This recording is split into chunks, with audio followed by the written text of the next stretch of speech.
اعوذ باللہ من الشیطان الرجیم۔ پناہ مانگتا ہوں میں اللہ کی شیطان مردود سے۔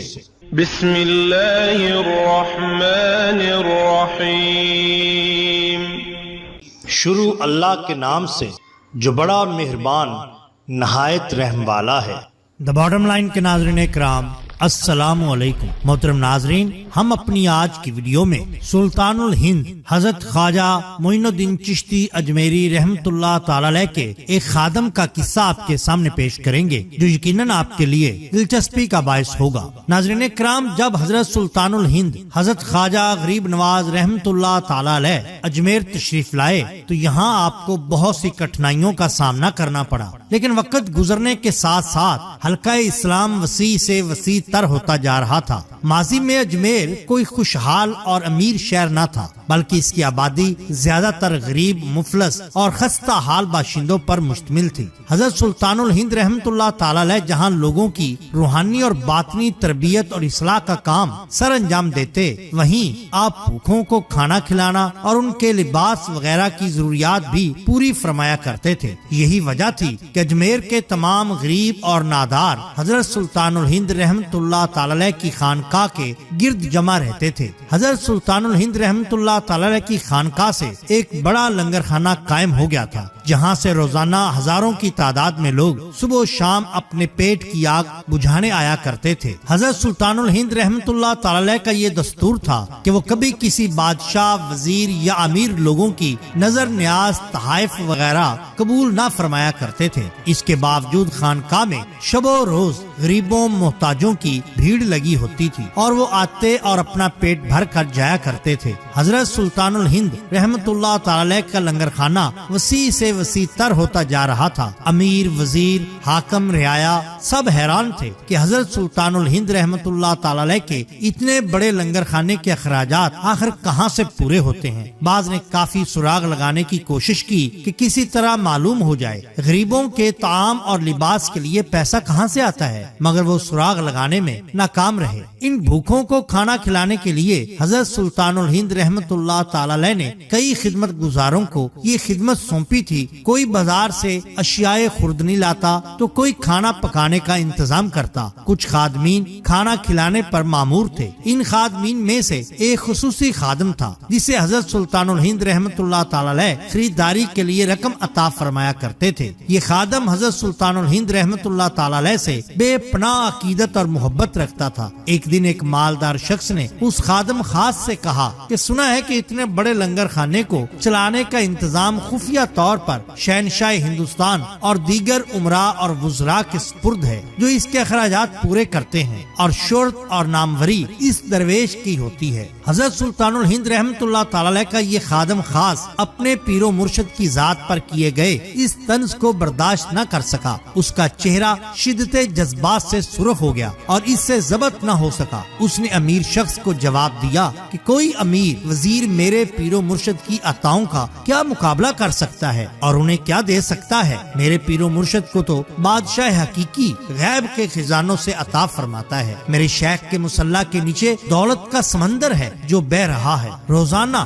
خرچ کے لیے جب بھی رقم کی ضرورت پڑتی ہے تو شیخ اپنے مصلی کا ایک کونا اٹھا دیتے ہیں اور بے شمار خزانہ ظاہر ہو جاتا ہے۔ ضرورت مندوں کی خوراک اور لباس کی جتنی رقم درکار ہوتی ہے روزانہ لے لی جاتی ہے۔ یہ وہ دولت ہے جو اللہ تعالیٰ نے میرے شیخ کو بطور انعام بخشی ہے۔ مالدار شخص نے جب یہ سنا تو اس کی آنکھیں حیرت سے پھٹی کی پھٹی رہ گئی۔ بے ساختہ بولا، مجھے بھی ایک بار بس وہ دولت کا بہتا سمندر دکھا دو جو تمہارے شیخ کے مصلی کے نیچے بہ رہا ہے، میں ایک بار اپنی آنکھوں سے دیکھنا چاہتا ہوں۔ حضرت سلطان الہند رحمت اللہ تعالی کے اس خادم خاص کو جو جوش جذبات میں آ کر اس راز کو فاش کر دینے کا بے حد صدمہ ہوا، اس نے کانپتی ہوئی آواز سے کہا، میرے شیخ کی کرامت کوئی تماشا نہیں جو تمہیں دکھاؤں۔ یہ کہتا ہوا لرزتے لرزتے قدموں سے حضرت سلطان الہند رحمت اللہ تعالی علیہ کی خدمت میں حاضر ہوا اور قدموں میں گر پڑا اور زاروں کی تار روتے ہوئے عرض کرنے لگا، یا سیدی مجھے معاف کر دیں، میں گستاخ ہوں، مجھ سے گستاخی ہو گئی، میں اپنے جذبات پر قابو نہ رکھ سکا، میرے دل نے یہ گوارا نہ کیا کہ کوئی میرے شیخ پر تانا زنی کرے، میرے اس گناہ کو معاف فرما دے کہ میں آپ کے راز کو راز نہ رکھ سکا۔ خادم نے مزید کچھ کہنا چاہا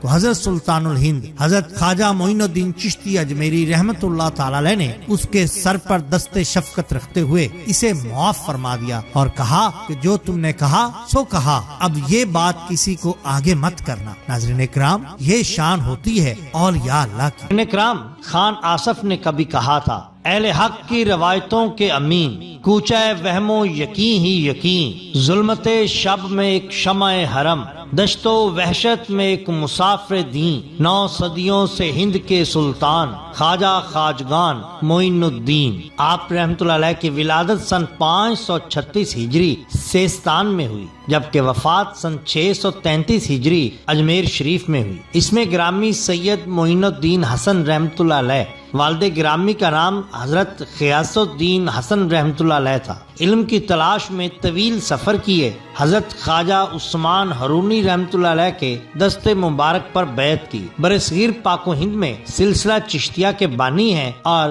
سلطان الہند، غریب النواز جیسے عظیم القابات کے مالک ہیں۔ ناظرین، سلطان محمود غزنوی سومنات کی جنگ ہار جاتا، مگر عین لڑائی کے دوران اسے مشہور بزرگ حضرت شیخ ابو الحسن خرقانی کا بخشا ہوا خرقہ یاد آیا اور پھر سلطان نے اسی خرقے کو دونوں ہاتھوں میں لے کر دعا کی، دشمن کی بساط الٹ دی اور سلطان محمود غزنوی فاتح قرار پایا۔ پھر تاریخ نے اس کے نام کو بت شکن کی حیثیت سے محفوظ کر لیا، مگر سلطان کی اولاد اس ورثے کی حفاظت نہ کر سکی اور ایک بزرگ کی دعاؤں سے حاصل کی ہوئی عظیم الشان سلطنت کو گنوا دیا۔ یہی حال شہاب الدین غوری کا تھا۔ اسے حضرت خواجہ معین الدین چشتی اجمیری رحمت اللہ علیہ کی دعاؤں کے فیل پرتھوی راج چوہان پر غلبہ حاصل ہوا، مگر غوری کے وارث بھی ان دعاؤں کی تاثیرات کو برقرار نہ رکھ سکے۔ پرتھوی راج چوہان کا شہاب الدین غوری کے ساتھ مارکا تو سب جانتے ہیں، مگر یہ بہت کم لوگ جانتے ہیں کہ پرتھوی راج چوہان حضرت خواجہ معین الدین چشتی اجمیری کے ساتھ بھی برسر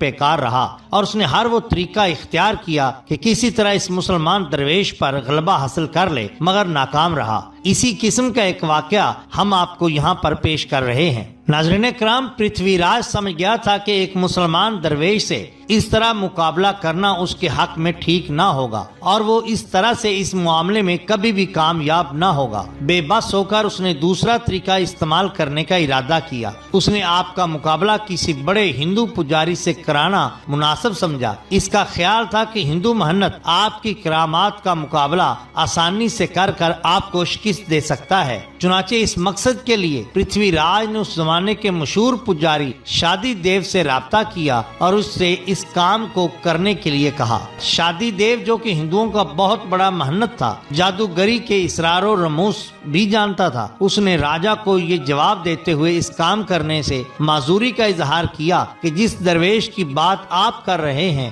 وہ بڑا صاحب کمال فقیر ہے، اس کا مقابلہ میں نہیں کر سکتا۔ راجا نے اس کے باوجود ضد کرتے ہوئے شادی دیو کو آمادہ کرنے کی کوشش کی۔ شادی دیو نے کہا، البتہ یہ بات ہو سکتی ہے کہ میں اس درویش سے جادوگری سے مقابلہ کروں۔ راجا اس پر راضی ہو گیا۔ چنانچہ شادی دیو نے اپنے ساتھی تمام پجاریوں کو جادو کے کچھ منتر بتائے اور ان کو کہا کہ جب ہم اس فقیر کے سامنے جائیں تو میرے ساتھ تم بھی ان منتروں کو پڑھنا، اس طرح اس فقیر کو ہمارے ساتھ مقابلے کی جرت نہ ہو سکے گی۔ اس کے بعد شادی دیو اپنے ساتھیوں کے ہمراہ انا ساگر کی طرف روانہ ہوا۔ حضرت خواجہ معین الدین چشتی اجمیری رحمت اللہ علیہ کی قیام گاہ کے نزدیک پہنچ کر اس نے اور اس کے ساتھیوں نے منتر پڑھنے شروع کر دیے۔ اس بات کی اطلاع آپ کے ایک خادم نے آپ کو دی کہ شادی دیو اپنے بہت سے جادوگر پجاریوں کے ساتھ آپ کی طرف بڑھ رہا ہے۔ آپ نے فرمایا ان کا جادو اثر نہ کرے گا، یہ دیو سیدھے راستے پر آ جائے گا۔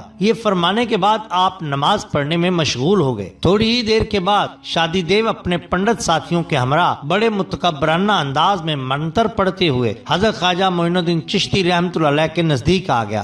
آپ نے نماز مکمل کر لی تھی۔ سلام پھیرنے کے بعد آپ نے جیسے ہی ان پر ایک نگاہ ڈالی، وہ تمام اپنی اپنی جگہ ٹھہر گئے، ان کی زبانیں بند ہو گئیں۔ شادی دیو پر پڑنے والی ایک ہی نگاہ سے اس کے دل کی دنیا بدل گئی۔ وہ حضرت خواجہ معین الدین چشتی اجمیری رحمۃ اللہ علیہ کے سامنے کھڑا تھر تھر کانپ رہا تھا۔ اس کی زبان سے رام رام کی بجائے رحیم رحیم نکل رہا تھا۔ وہ اپنی زبان سے رام رام کہنا چاہ رہا تھا، مگر اس کی زبان اس کا ساتھ نہ دے رہی تھی۔ اس کے ساتھی ہندوؤں نے جب اس کو رام رام کی بجائے رحیم رحیم کہتے ہوئے سنا، اس کو ہوش میں لانے کے لیے اسے نصیحت کرنے لگے، مگر شادی دیو کے دل میں انقلاب برپا ہو چکا تھا۔ اس کی کیفیت دیوانوں جیسی ہو گئی۔ اس نے پجاریوں پر حملہ کر دیا۔ اس کے ہاتھ میں لکڑی، ڈنڈا یا پتھر جو کچھ بھی لگا، اس نے ان کے سر پھاڑ دیے۔ پجاریوں نے وہاں سے رائے فرار اختیار کی۔ اس کی حالت دیکھ کر حضرت خواجہ معین الدین چشتی اجمیری رحمۃ اللہ علیہ نے ایک خادم کو پانی سے بھرا ہوا پیالہ دیا کہ شادی دیو کو دے۔ شادی دیو نے وہ سارا پانی پی لیا۔ پانی پیتے ہی اس کی حالت ٹھیک ہو گئی۔ وہ اسی لمحے آپ کے قدموں میں گر گیا اور آپ کے حضور کفر سے توبہ کر کے اسلام قبول کر لیا۔ آپ اس سے بہت خوش ہوئے اور اس کا نام شادی دیو سے بدل کر سادی رکھ دیا۔ وہ زندگی کے آخری سانس تک آپ رحمت اللہ علیہ کے پاس رہا اور آپ کی خدمت کرتا رہا۔ محترم ناظرین، یہ شان ہوتی ہے اولیاء اللہ کی۔ ہم ہر ماہ لنگر چشتیہ کا اہتمام کرتے ہیں، جس میں دوست احباب اپنی حیثیت کے مطابق حصہ ڈالتے ہیں۔ اگر آپ بھی لنگر چشتیہ میں اپنا حصہ ڈالنا چاہتے ہیں تو درج ذیل نمبر پر اپنا حصہ جائز کیش کرا سکتے ہیں۔ آپ کو ہماری یہ ویڈیو پسند آئی ہو تو لائک کیجئے، سبسکرائب کیجئے ہمارے چینل دا باٹم لائن کو، تاکہ ہم آپ کے لیے اور بھی بہترین ویڈیوز لا سکیں۔ اپنا، اپنے دوستوں کا، گرد و نواح کے لوگوں کا بہت خیال رکھیے۔ اللہ اور اللہ کے رسول صلی اللہ علیہ وسلم سے بے حد محبت کیجئے۔ آپ کا بہت شکریہ۔ اللہ حافظ۔